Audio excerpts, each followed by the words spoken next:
So Steve, announcing today that Martin St Quintin's bought the remainder of the club, now 100% owner of Gloucester Rugby. How pleased are you to get that deal done?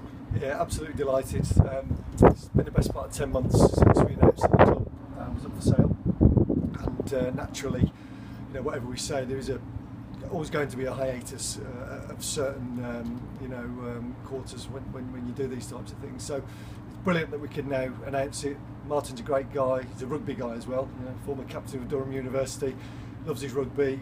He's been on record of always wanting to buy the club outright, and now he has. It's fulfilled an objective of his, and as you've just heard, he's very keen on continuing investment in the playing department, which will hopefully keep the fans coming to King's Home and allow us to develop into the future. So I'm really pleased. And he's obviously been involved with the club for a number of years already. What can he bring, as kind of the main shareholder, I guess? Yeah, I think what Martin can bring, there's a number of things. I mean, being 40% shareholder, it limits you actually. But Martin's an incredibly canny businessman.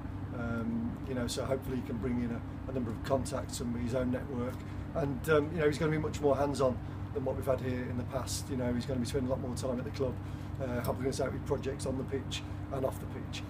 So I think that hands-on, real focused approach, chairman, with lots of contacts and a lot of very successful businesses that he's still involved in as well.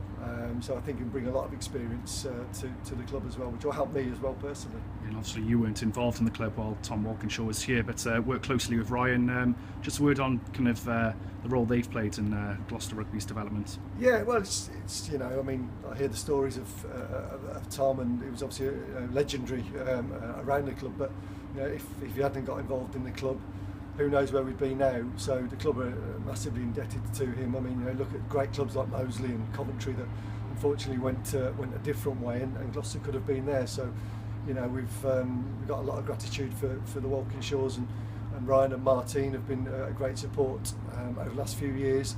And I think the club, I think it's nearly 20 years or 20 years that they've been involved. So yeah, it's been a really long innings for them, and they've been very supportive. And I think now they're going to go off and concentrate on other projects, and we hope that they have every success.